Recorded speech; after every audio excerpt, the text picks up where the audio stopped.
Good morning everyone, welcome to One Study Point. I hope आप स्वस्थ होंगे, मस्त होंगे। मेरे छा शर्मा आपके सामने करंट अफेयर के कुछ महत्वपूर्ण क्वेश्चन लेकर आई हूँ जो आपके लिए मोस्ट इम्पोर्टेंट होंगे और आपके exam UP police, Delhi police, railway और अन्य पेपरों में आएंगे। तो आइए चलो नए सेशन को स्टार्ट करते हैं। आपका फर्स्ट क्वेश्चन होगा, राष्ट्रीय अनुसूचित जनजाति आयोग का गठन किस वर्ष हुआ? तो इसमें आपका राइट आंसर होगा 19 फरवरी 2004 को। तो इसके बारे में हम आपको कुछ पॉइंट्स बताएंगे। और एक आपकी NCST की फुल फॉर्म आपको यहाँ दी गई है, national commission for scheduled tribes. Okay, इसको जरूर लिख लीजिएगा यहाँ से।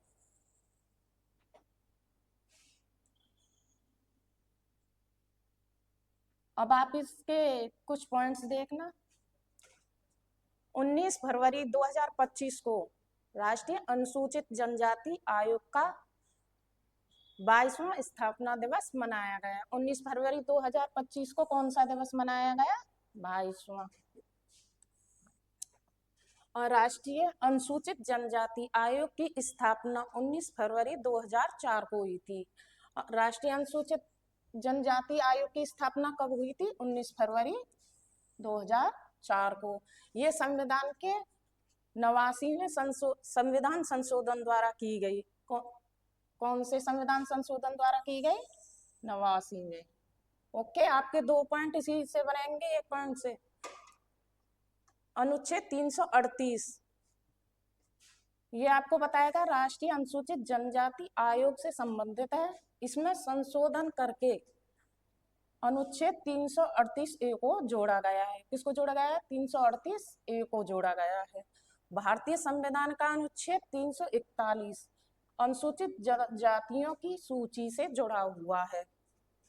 अनुच्छेद 244 वन के तहत असम, मेघालय, त्रिपुरा और मिजोरम को छोड़कर बाकी राज्यों में अनुसूचित क्षेत्रों पर 5वीं अनुसूची के प्रावधान लागू होते हैं। किसे छोड़कर? असम, मेघालय, त्रिपुरा और मिजोरम को छोड़कर बाकी राज्यों में, ठीक है, अनुसूचित क्षेत्रों पर 5वीं अनुसूची के प्रावधान लागू होते हैं। वही इन चारों राज्यों में 6ठी अनुसूची के प्रावधान लागू होते हैं। ओके, एक क्वेश्चन आपका ये है, ये आपको अब बताना है किस भारतीय राज्य में अनुसूचित जनजाति सबसे अधिक है? सबसे अधिक है मध्य प्रदेश, उसके बाद महाराष्ट्र, फिर ओडिशा। ओके, इसके कुछ पॉइंट अभी रह गए हैं जिन्हें आपको समझना होगा। साल 2011 की जनगणना के मुताबिक मध्य प्रदेश में अनुसूचित जनजाति की आबादी कितनी थी? 14.7% थी। किस भारतीय राज्य में अनुसूचित जनजाति सबसे अधिक है? किस भारतीय राज्य में है? ये आपका ये क्वेश्चन भी बनता है। किस भारतीय राज्य में अनुसूचित जनजाति सबसे अधिक है? मध्य प्रदेश में। ओके, किस भारतीय राज्य में अनुसूचित जनजाति सबसे कम है? मेघालय में। सबसे कम किसमें है? मेघालय में। और सबसे अधिक किसमें है? मध्य प्रदेश में। 2011 की जनगणना के अनुसार अनुसूचित जनजाति जनसंख्या का उच्चतम प्रतिशत लक्षद्वीप। और अनुसूचित जनजाति सबसे कम अनुपात वाला कौन सा है? गोवा। सबसे अधिक वाला लक्षद्वीप, सबसे कम वाला गोवा। और साल 2011 की जनगणना के मुताबिक भारत में अनुसूचित जनजातियों की आबादी देश की कुल आबादी का कितने % है? 8.6 थी। यानी करीब 14 करोड़ लोग अनुसूचित जनजाति में आते थे। ओके, आपका ये क्वेश्चन कंप्लीट हुआ। चलते हैं नेक्स्ट क्वेश्चन की साइड। अगर नहीं समझ में आ रहा हो तो हमें कमेंट्स में लिख दीजिएगा। अनुसूचित जनजातियों की लिंगानुपात पुरुषों की कितनी संख्या थी? 1000। और महिलाओं की कितनी थी? 990। ओके, और यह साल में 2001 की गणना में थी। गणना में 978 था। कुछ प्रमुख जनजाति आंदोलन, हम आपको कुछ जनजाति आंदोलन के बारे में भी नॉलेज देंगे। ताना भगत आंदोलन कब से कब तक चला, ये आपके सामने है। मुख्य रूप से ताना भगत आंदोलन की शुरुआत कब हुई थी? 1914 में। आपका एक क्वेश्चन यहाँ से बनता है, ताना भगत आंदोलन की शुरुआत कब हुई थी? 1914 में। और यह आंदोलन झारखंड के एक छोटा नागपुर पठार में शुरू हुआ। कहाँ शुरू हुआ? छोटा नागपुर पठार में। और भील विद्रोह 1818 तक चला। और भील समाज के संस्थापक कौन थे? अमृतलाल विठलदास। ओके, अब आपसे ये क्वेश्चन पूछा जा सकता है, भील समाज के संस्थापक कौन थे? अमृतलाल विठलदास। फिर 1913 में भील विद्रोह आंदोलन कहाँ हुआ? राजस्थान में हुआ था। और कुकी विद्रोह 1917 से 1919 तक चला था। और कोया आदिवासी विद्रोह 1922 तक। अब ये है गौड़ आदिवासी विद्रोह 1928 से 1940 तक चला। और नागा विद्रोह 1932। कोरापुट का विद्रोह 1942। ओके, आते हैं नेक्स्ट क्वेश्चन की साइड। आपका नेक्स्ट क्वेश्चन होगा, फरवरी 2025 को जोमेटो द्वारा अपना कार्य कॉर्पोरेट नाम बदलकर क्या कर दिया गया? तो इसका आंसर होगा इंटरनल लिमिटेड। आइए चलते हैं थर्ड क्वेश्चन की ओर। देश के किस राज्य में सबसे ज्यादा 11वीं बार राष्ट्रपति शासन फरवरी 2025 में लागू किया गया? मणिपुर। ओके, हमसे थोड़ा गलती हो गई, यहाँ पे मणिपुरा लिख दिया है, मणिपुर है। तो मणिपुर में बीरन सिंह के सीएम पद के इस्तीफे के बाद अब सूबे में राष्ट्रपति शासन लागू कर दिया गया है। मणिपुर में मेतेई और कुकी समुदायों के बीच हिंसा के चलते कानून व्यवस्था की स्थिति गंभीर बनी हुई है। किन राज्यों में राष्ट्रपति शासन की राष्ट्रपति शासन की कुल अवधि के बारे में हम आपको जानकारी देंगे। जम्मू कश्मीर में इतने दिन तक चला, 4668। इसमें आपको पता है 12 वर्ष 9 महीने होते हैं। जम्मू कश्मीर 18 जुलाई 1990 से 9 अक्टूबर 1996 तक चला। और जम्मू कश्मीर में 31 अक्टूबर 2019 से 13 अक्टूबर 2024 तक चला। और दिन के बारे में यहाँ हमने आपको दे रखा है, आप नोट कर लीजिएगा। पंजाब में इतने दिन तक चला, उसमें 10 वर्ष 7 महीने।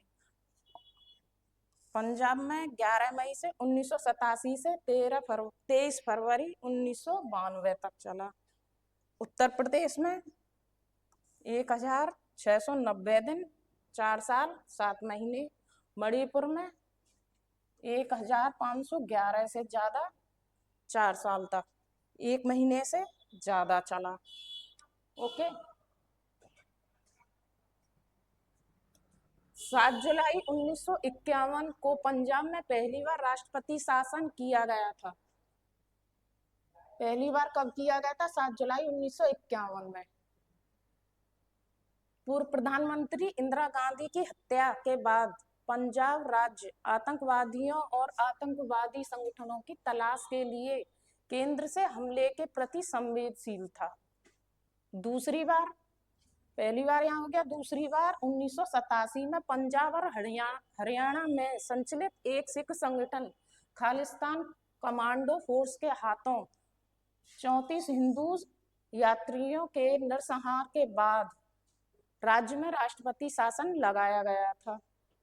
भारत में राष्ट्रपति को 3 तरह के आपातकाल की घोषणा करने का अधिकार है।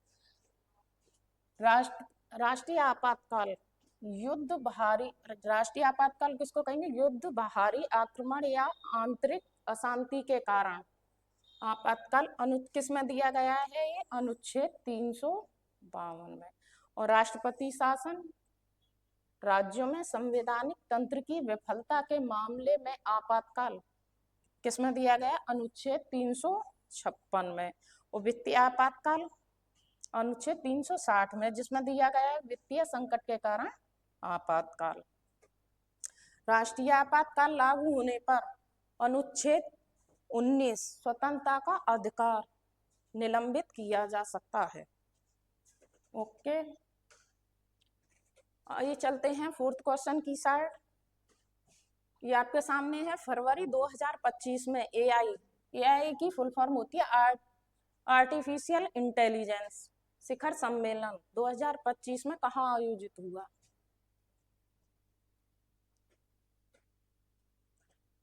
– 2025 में ये कहाँ आयोजित हुआ? पेरिस में।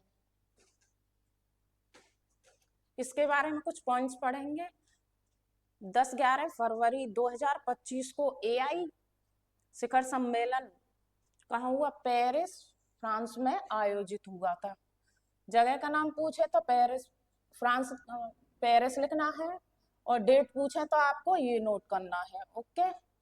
भारत के प्रधानमंत्री नरेंद्र मोदी और फ्रांस के राष्ट्रपति इमैनुएल मैक्रों ने इस शिखर सम्मेलन की सह अध्यक्षता की, और इस अवसर पर प्रधानमंत्री नरेंद्र मोदी ने घोषणा की कि भारत अगले एआई एक्शन शिखर सम्मेलन की मेजबानी करेगा। आइए चलते हैं फिफ्थ क्वेश्चन की साइड। अंतर्राष्ट्रीय ओलंपिक समिति आईओएस का मुख्यालय कहाँ है, बताएंगे आप? स्विट्जरलैंड में। और स्विट्जरलैंड में कौन सी जगह है? लुसाने में। और इसका मुख्यालय कहाँ है? मुख्यालय स्विट्जरलैंड में है, और इसके अध्यक्ष कौन है? थॉम्स। ओके, आईओसी के अध्यक्ष हैं थॉम, और इसका मुख्यालय है स्विट्जरलैंड में। के ऐतिहासिक निर्णय लेते हुए ओलंपिक स्पोर्ट्स गेम की शुरुआत की। इसकी शुरुआत कब हुई? सऊदी अरब में 2027 में। 2023 में हुई थी। इसकी शुरुआत कब हुई थी? मैं आपको ऑप्शन बताना भूल गई थी। इसका ऑप्शन होगा सेकंड, 2023 में हुई थी। सऊदी अरब में 2027 में पहला, एक बात याद रखना, पहला और लास्ट का और बीच का, ये इनसे क्वेश्चन बन के आते हैं। पहला ओलंपिक स्पोर्ट्स गेम की मेजबानी करेगा। अंतर्राष्ट्रीय ओलंपिक समिति ने जुलाई 2023 में एक ऐतिहासिक निर्णय लेते हुए ओलंपिक स्पोर्ट्स ये फुल फॉर्म बनेगी आपकी ओईजी की शुरुआत की, जो स्पोर्ट्स पारंपरिक खेलों के बीच खाई को पाटने की दिशा में एक महत्वपूर्ण कदम है। इस ऐतिहासिक पहल में सऊदी अरब को पहले ओलंपिक स्पोर्ट्स गेम 2027 की मेजबानी के लिए चुना गया, और सऊदी अरब 2027 में पहले ओलंपिक स्पोर्ट्स गेम्स की मेजबानी करेगा।